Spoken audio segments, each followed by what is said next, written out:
Olá, tudo bem? Professor Clodomiro, da disciplina de Direito Eleitoral, e nesta aula em específico eu quero tratar com você a respeito de dois temas: funções da Justiça Eleitoral e também a respeito da organização da Justiça Eleitoral, ok?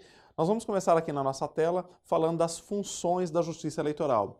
E nesse aspecto introdutório, eu gostaria de chamar a sua atenção para o artigo 92, inciso 5º, e também 118 a 121 da Constituição Federal.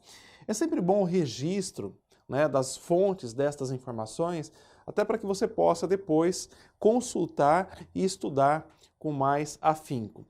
Nós temos aqui informação de que a Justiça Eleitoral, ela integra o Poder Judiciário Federal. Então isso é importante, a Justiça Eleitoral, ela faz parte do Poder Judiciário Federal, ok? Uma observação que eu trago aqui para você: o Ministério Público Eleitoral, ele não tem previsão expressa da sua existência na Constituição Federal, ok? Então, se a Justiça Eleitoral ela está ali manifesta, prevista na Constituição Federal como integrante do Poder Judiciário Federal, isso não cabe ao Ministério Público Eleitoral. Ou seja, o Ministério Público Eleitoral não tem previsão constitucional. Tudo bem? Guarda essa informação que ela é importante.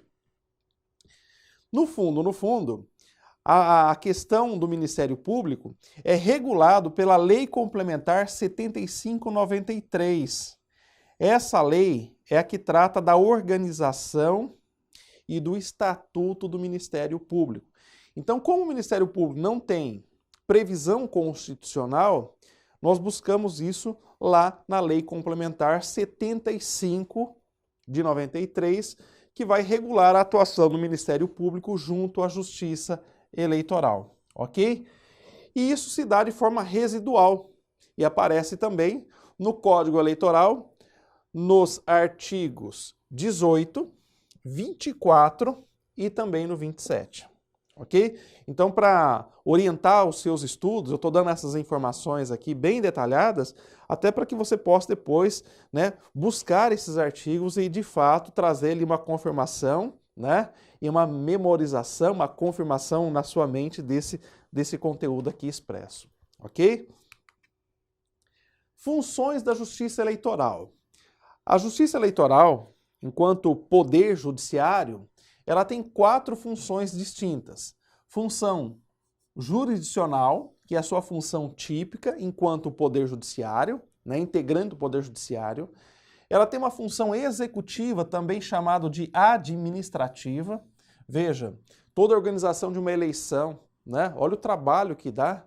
Imagina, a gente acorda de manhã no domingo da eleição, vai votar, aquele dia é tranquilo, mas imagina quanto que a Justiça Eleitoral trabalhou para que aquelas urnas eletrônicas estivessem naquele local. Então, tudo isso é o que? É uma função executiva, uma função administrativa. E uma terceira função da Justiça Eleitoral é a função legislativa, também chamado de normativa. Clodomiro, mas em que sentido? Ora, eu havia falado, já na nossa primeira aula, que a Justiça Eleitoral ela vai o quê? Ela vai estabelecer normativas a partir de resoluções. Então aqui entra esse caráter.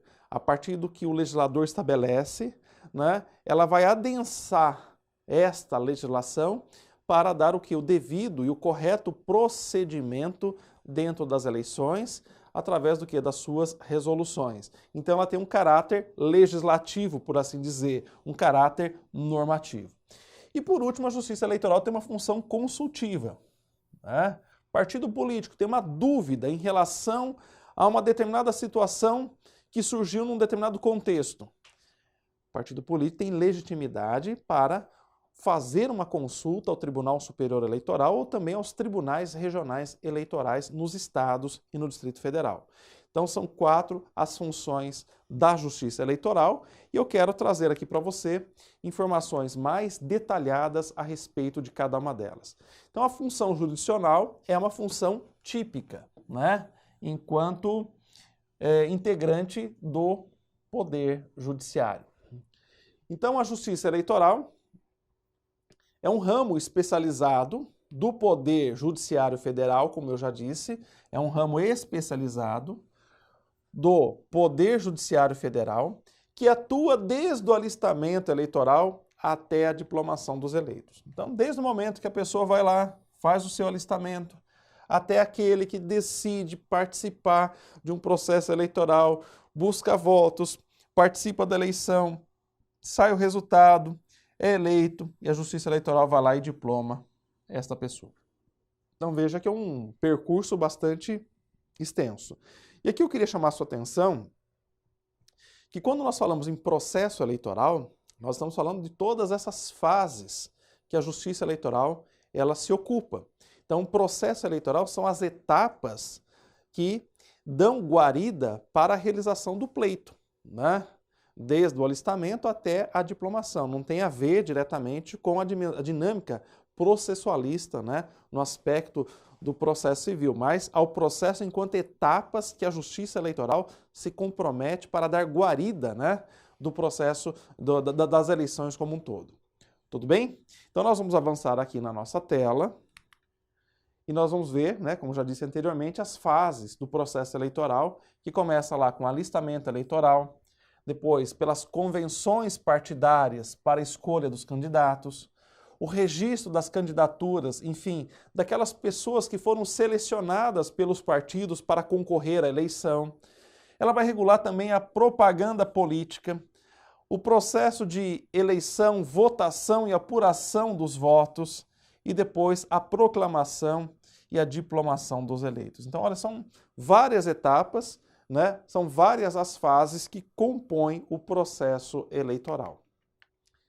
Dentro ainda da função jurisdicional, tem uma observação que eu quero destacar aqui para você, que está no artigo 14, parágrafo 10º da nossa Constituição Federal. O que diz lá? Que a competência da Justiça Eleitoral, ela não exaure, ela não termina com a diplomação.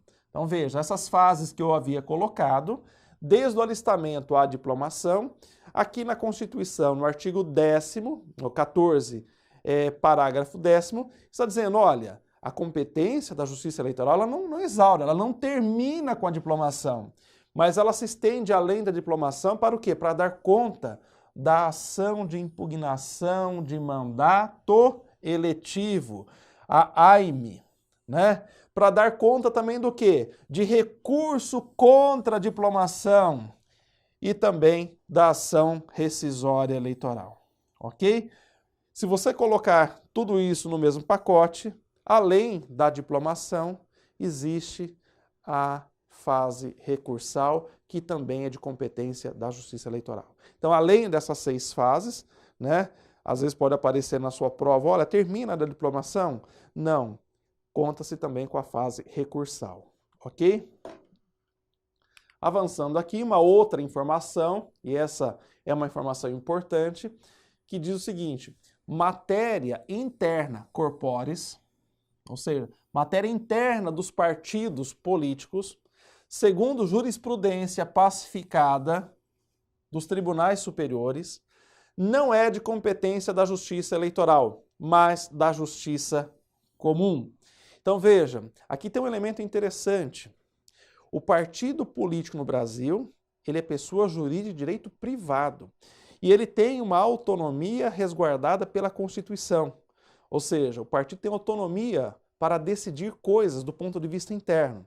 E essas questões internas do partido, por exemplo, a relação do partido com os seus filiados, isso não é tema do direito eleitoral. Isso é tema ou discussão da Justiça Comum. Então, matéria interna corporis de partidos políticos não é tema da Justiça Eleitoral, mas sim da Justiça Comum. Tudo bem? Isso cai bastante também em prova. Vamos agora para a função executiva, e aqui nós começamos a perceber que é uma função atípica, né, de um poder que exerce a jurisdição. Então veja, na função executiva cabe à Justiça Eleitoral a organização, a preparação e a administração do processo eleitoral. Como eu disse antes, tem muita coisa para a Justiça Eleitoral fazer. Imagina você a distribuição de todas as urnas eletrônicas no território nacional, né? Isso é uma função executiva, né? O trabalho que isso dá, organizar, distribuir, né? Então toda essa organização, administração do processo eleitoral, seja de eleições, olha bem, plebiscitos e referendos. Então a Justiça Eleitoral não fica o quê? Ela não é única e exclusiva para a realização de eleições, mas também para a realização de plebiscitos e referendos. Tudo bem? Na Lei 9504/97, que é a Lei das Eleições, artigo 41, parágrafo 2º, diz lá: o poder de polícia da Justiça Eleitoral deve ser sempre proporcional e residual, sob pena do quê? De ameaçar a liberdade de expressão. Então isso aqui é interessante, por exemplo, no dia da eleição, o juiz eleitoral ele tem que coibir algumas práticas de crimes eleitorais, por exemplo. Mas tem que ter um cuidado muito grande no exercício desse poder de polícia para não coibir também o que é a liberdade de manifestação e expressão dos partidos, dos candidatos e dos próprios eleitores. Então aqui é uma relação tênue, né? Então o poder de polícia da Justiça Eleitoral deve ser sempre o quê? Proporcional e residual. Para o quê? Para evitar ameaça à liberdade de expressão. Ok? Ainda em relação à função executiva, uma observação. O poder de polícia exercido pelo juiz não pode incidir sobre a liberdade de manifestação e pensamento da propaganda eleitoral. Ok? Então, o juiz tem que coibir os crimes eleitorais, mas ele não pode coibir o quê? A manifestação, a liberdade de expressão e de pensamento. Então, o poder de polícia deve ser utilizado para o quê? Inibir práticas ilegais. Não pode se permitir a prática de atos ilegais, não podendo o juiz, de imediato, impor em multas, não podendo o juiz, de imediato, impor multas aos infratores da lei. Ok? Então o juiz não pode chegar lá e dizer, olha, você agora não pode fazer isso e você está multado. Ele não tem esse poder, né, de polícia para essa função. A função legislativa, como disse, que é uma função também normativa, né? Aqui nós temos o seguinte, o legislador concedeu ao próprio Poder Judiciário, olha que interessante, né? Ele concede ao Poder Judiciário, no caso aqui a Justiça Eleitoral, e não ao Legislativo o quê? A prerrogativa de densificar o conteúdo das normas gerais produzidas pelo próprio Legislativo. Então o poder que a Justiça detém é um poder regulamentador. Vai regulamentar o que já foi estabelecido em lei, vai deixar isso mais claro. Então o poder regulamentador da Justiça Eleitoral, ele é sempre limitado, né? Às vezes uma questão de prova de concurso vai cobrar, ele é ilimitado? Não, ele é limitado, ele está o quê? Restrito ao que se estabelece pela lei, pelo legislador. Então não pode o quê? Não pode nem estabelecer restrições a direito sem embasamento legal e nem ir além, né? Então, digamos, você tem uma reforma eleitoral, o Congresso aprovou, né, uma nova reforma eleitoral. E aí vem a Justiça Eleitoral e vai estabelecer o quê? Algumas resoluções para dar um encaminhamento a estas medidas, a estas leis. Estas resoluções não podem nem diminuir e nem aumentar o que está posto ali pelo legislador, né? Nem restringir e nem ir além. Então ela tem um poder limitado ao que a lei diz. Avançando aqui na nossa discussão, nós temos os limites legais da função normativa, né? E aqui nós temos a Lei 9504 de 97, no artigo 105. Esse artigo é bastante conhecido, bastante famoso, e que ele teve uma redação estabelecida na Reforma Eleitoral 2009, por intermédio da Lei 12.034. Então, veja bem que aqui nós temos uma orientação bastante específica em relação à função normativa da Justiça Eleitoral. E diz lá, até o dia 5 de março do ano da eleição, né? O ano que vai ocorrer a eleição, até o dia 5 de março desse ano, o Tribunal Superior Eleitoral, entenda-se o TSE, ele atendendo ao caráter regulamentar, aspecto normativo, e sem restringir direitos ou estabelecer sanções distintas das previstas nesta lei, ele vai poder o quê? Expedir todas as instruções necessárias. Então ele vai o quê? Ele vai expedir todas as instruções que se tornam necessárias para a fiel execução, ouvidos previamente em audiência pública, né? Quem que ele vai ouvir? Quem que o Tribunal Superior Eleitoral vai ouvir em audiência pública? Os delegados e representantes dos partidos políticos. Os delegados ou os representantes do partido político. Então isso é importante porque aqui nós temos uma data limite, até 5 de março do ano da eleição. O TSE tem que estabelecer o quê? Todas as diretrizes normativas de suas resoluções, mas tem que ouvir em audiência pública os representantes dos partidos políticos ou seus delegados, né? Isso é cobrado em concurso público. Então, coloquei aqui justamente destacando os pontos essenciais para que você tenha bastante clareza sobre isso. E agora, por último, a função consultiva da Justiça Eleitoral, a última função. E aqui a regra do Poder Judiciário é o princípio da inércia, né? Nós sabemos disso, né? O princípio da inércia que vai reger o Judiciário, mas isto é nós temos aqui uma exceção na Justiça Eleitoral. E essa exceção vai aparecer aonde? No Código Eleitoral, artigo 23, inciso 12, e no artigo 30, inciso 8º, que vai dizer o seguinte: trata da competência do TSE, então, ó, competência do TSE e dos tribunais regionais eleitorais para responder a consultas em tese. Então, veja, isso é interessante. Quem responde às consultas, sempre em tese, é o Tribunal Superior Eleitoral e também os tribunais regionais eleitorais, nos estados e no Distrito Federal. Tudo bem? Avançando aqui, o que nós temos? Algumas peculiaridades. Em relação, por exemplo, à legitimidade do consulente. Quem pode fazer essas consultas? Então, essas consultas devem ser formuladas por autoridades públicas, veja bem, e partidos políticos. Tá bom? Então, guarda aí. Quem pode fazer as consultas? Quem pode chegar no Tribunal Superior Eleitoral ou nos tribunais regionais eleitorais e encaminhar essas perguntas? Autoridades públicas e partidos políticos. No caso do TSE, devem ser autoridade pública federal, né, federal, e órgão nacional de partido, né? Então você não pode admitir que um órgão regional do partido vá fazer a consulta no TSE. É apenas o órgão nacional, ok? Do partido político. E as consultas, e essa informação é importante, elas devem ser formuladas em tese, em abstrato, desvinculadas de situações concretas. Meus caros, é interessante porque muitas vezes a dúvida que surge a partir de fatos concretos, né? Só que ao fazer a consulta você não pode estabelecer o nome do candidato, do partido em que está aquela situação. Você vai fazer o quê? Uma consulta em tese, uma tese genérica, né? Não vai nomear partido, não vai nomear coligação, não vai nomear caso deste ou daquele eleitor, nem deste ou daquele candidato, tá? Então tem que ser uma consulta em tese, em abstrato. E na sequência aqui, vem uma informação muito importante, tá? Isso aqui é recente, é uma informação nova e que eu gostaria que você desse atenção. Por quê?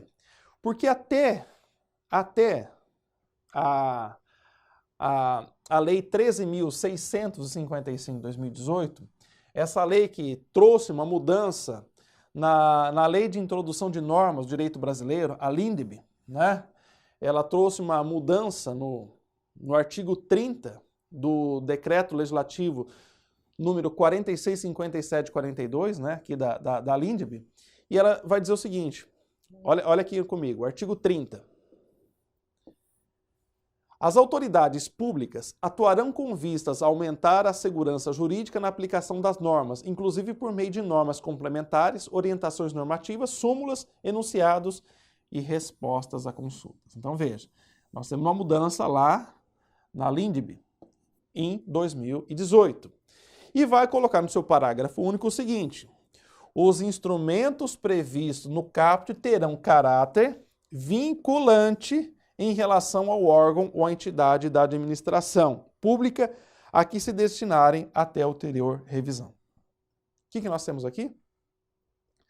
Até a esta lei, não havia um caráter vinculante em relação às consultas dirigidas ao Tribunal Superior Eleitoral ou aos tribunais regionais eleitorais. A partir de agora, toda consulta ela tem um efeito vinculante. Então essa é a informação importante. As consultas passaram a ter efeito vinculante. Guarda isso. Isso não vai cair em provas, isso vai despencar nas provas. Tudo bem? Vamos agora para a organização da Justiça Eleitoral, um outro ponto importante, chamando a atenção de saída que os órgãos da Justiça Eleitoral são 4, tá? Então, não se esqueça, nós temos 4. O Tribunal Superior Eleitoral, tribunais regionais eleitorais nos estados e no Distrito Federal. Os juízes eleitorais e também, não se esqueçam, as juntas eleitorais.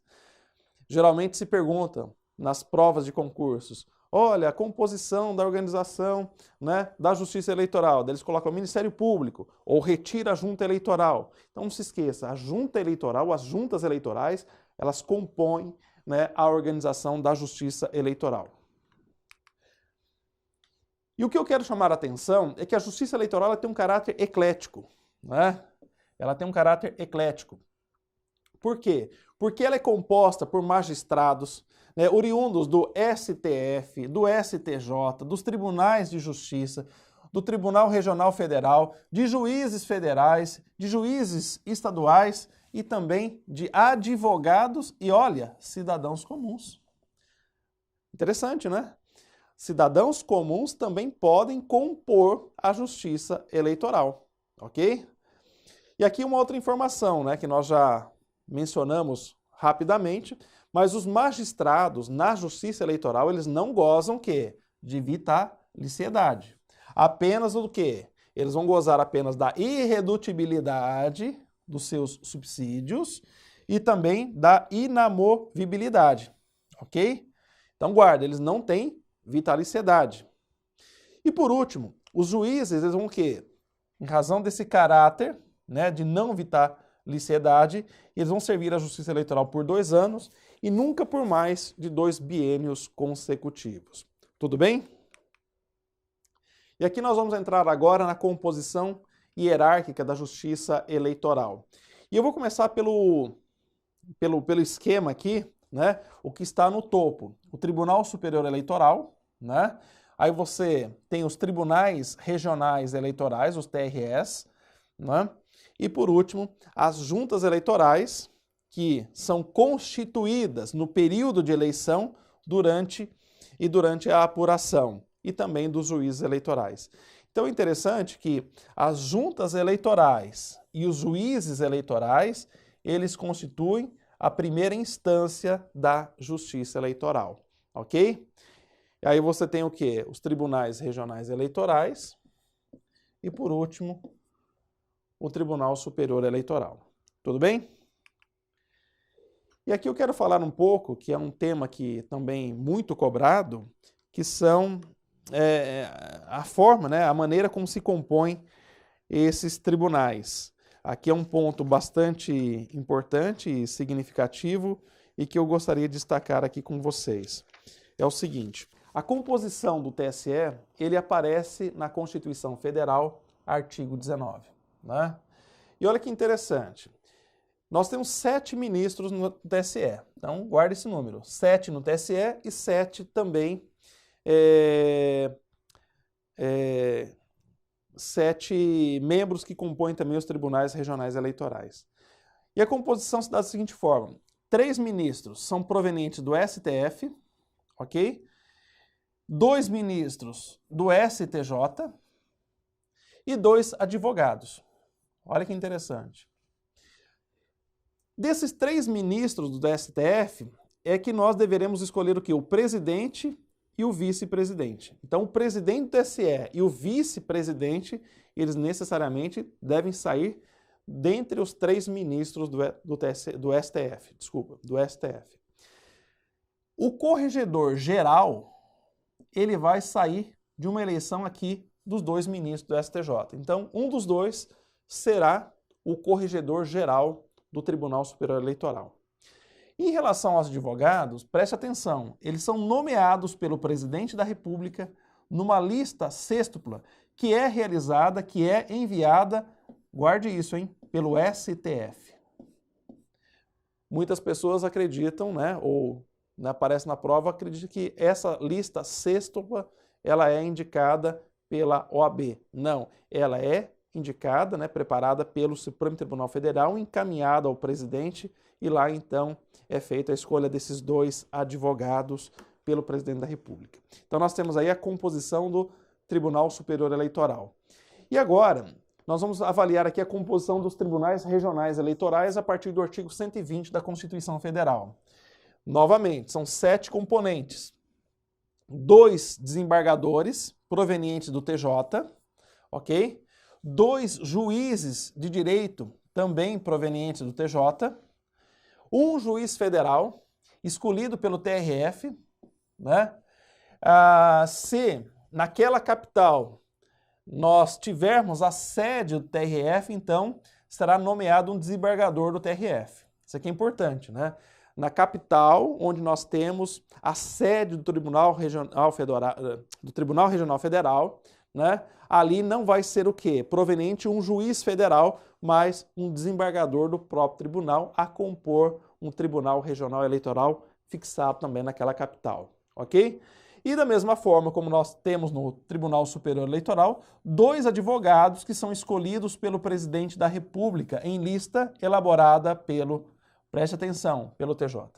Aparece muito em concurso público dizendo essa lista em relação aos 2 advogados do Tribunal Regional Eleitoral, ela é encaminhada pelo próprio tribunal. Não, ela é encaminhada pelo Tribunal de Justiça do Estado, ok? Em relação aqui aos 2 desembargadores, o presidente e o vice do Tribunal Regional Eleitoral, eles saem daqui, né? Então, presidente e vice saem daqui. E o corregedor, de qualquer um, né? Não tem, pode sair de qualquer lugar, ok? Então, nós temos aqui as informações relevantes em relação ao Tribunal Regional Eleitoral. Alguns impedimentos para a composição do TSE ou dos tribunais regionais eleitorais nós encontramos lá no artigo 16, nos parágrafos 1º e 2º do Código Eleitoral. Então veja, os impedimentos acontecem em relação ao parentesco ou em relação à ocupação dos cargos que eles exercem. Em relação ao parentesco, olha a regra. Cidadãos parentes entre si, ainda que por afinidade, até o 4º grau. Gente, guarda isso, hein? Ó, até o 4º grau. Né? Uma extensão muito grande. Então, exclui-se a nomeação mais recente e mantém-se a mais antiga em casos que isso aconteçam. Em relação aos cargos e funções, nós temos o quê? Nós temos impedimentos em relação àqueles que ocupam cargo público demissível ad nutum. Nós temos também impedimento para diretor, proprietário ou sócio de empresa beneficiada com subvenção, privilégio, isenção ou favor de contrato com a administração pública. Também estão impedidos. E, por óbvio, aqueles que exercem mandato político em qualquer uma das esferas também estão impedidos de ocupar algum, né, de serem nomeados para o Tribunal Superior Eleitoral ou para os tribunais regionais eleitorais.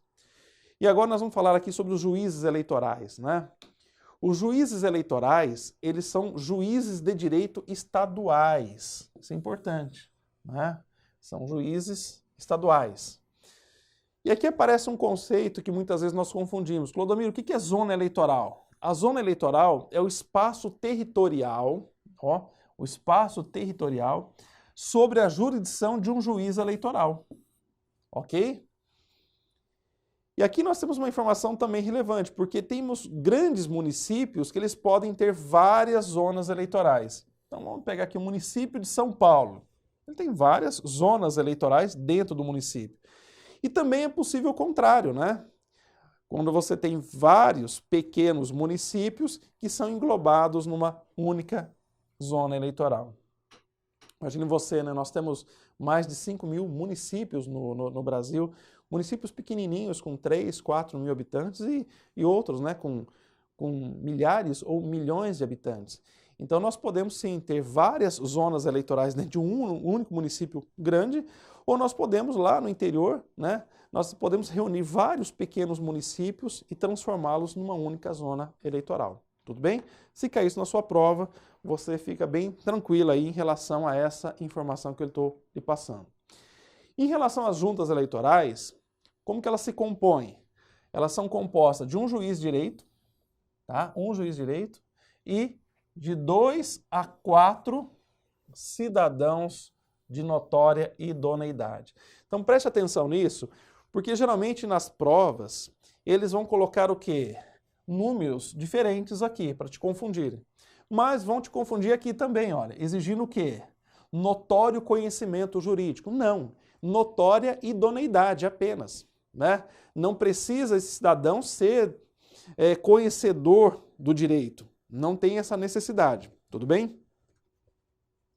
A Justiça Eleitoral poderá ser presidida por juiz de direito que não desempenha a função de juiz eleitoral. Então, em razão do caráter transitório da própria composição da Justiça Eleitoral, os juízes nem sempre eles têm o quê? Essa afeição direta com o direito eleitoral, né? Até porque eles são nomeados para o exercício dessas atividades.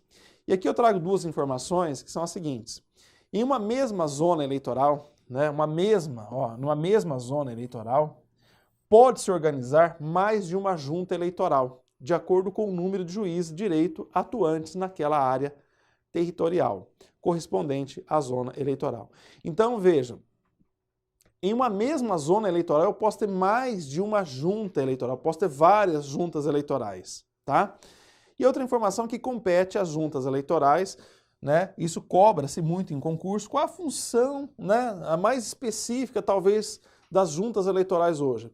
É diplomar os eleitos para o cargo municipal, né? Então a diplomação dos eleitos lá no cargo municipal, prefeito e vereador, é feito pelas juntas eleitorais. Isso é muito importante e geralmente aparece em concursos. E aqui nós temos alguns impedimentos para a nomeação da junta, né? Então eu gostaria que você desse uma olhadinha no artigo 36, no parágrafo 3º, inciso de 1 a 4 do Código Eleitoral, e aqui nós temos o quê? Vários impedimentos, como, por exemplo, não podem ser nomeados membros das juntas escrutinadores ou auxiliares, quem? Os candidatos e seus parentes, né? Membros de diretórios de partidos políticos, né? Membros de diretório de partido político, autoridades e agentes policiais, olha, também não podem compor as juntas eleitorais, funcionários que estão desempenhando cargos de confiança no executivo e aqueles que pertencem ao serviço eleitoral também não podem. Tudo bem? E aqui, por último, artigo 64 da Lei das Eleições, né, a Lei 95.04/97, diz que é vedada a participação de quem? De parentes em qualquer grau. Olha, em qualquer grau, né? É vedada a participação de parentes em qualquer grau, isso aqui é importante, ou de servidores da mesma repartição pública ou empresa privada na mesma mesa, turma ou junta eleitoral. Então veja, pessoas com muita afinidade, parentesco, trabalham junto na mesma repartição do serviço público, numa empresa privada, elas não podem estar juntas, né, na mesma junta eleitoral ou na mesma mesa. Ok? E aqui, para a gente finalizando esta nossa aula, eu trago aqui alguns conceitos que eu reputo importante para a finalização desta nossa temática. Conceito de zona eleitoral, eu já falei anteriormente, é o espaço territorial sobre a jurisdição de um juiz eleitoral. Seção eleitoral é o quê? É a subdivisão da zona eleitoral, né? E aí vai corresponder àquele espaço, aquele local onde os eleitores votam, né? Nós buscamos no nosso título de eleitor, aparece a zona eleitoral e a seção eleitoral, onde nós conseguimos identificar o local certo, onde nós, no dia da eleição, devemos votar. Circunscrição eleitoral, esse é um conceito importantíssimo. é o quê? É a divisão territorial que define o espaço de captura dos votos, né? Então veja, o prefeito vai concorrer a uma eleição. Qual é a circunscrição eleitoral do prefeito? É o município, ele pode o quê? Capturar votos dentro daquele município, assim como o vereador. Mas o candidato a governo do estado, ele tem uma circunscrição eleitoral mais alargada, ele pode capturar voto em todo o estado. E o candidato a presidente e seu vice? A circunscrição eleitoral é o país como um todo. Então nós temos 3 níveis de circunscrição eleitoral. A circunscrição municipal, estadual e a nacional, que convém aos candidatos que concorrem à presidência e à vice-presidência da República. Ok?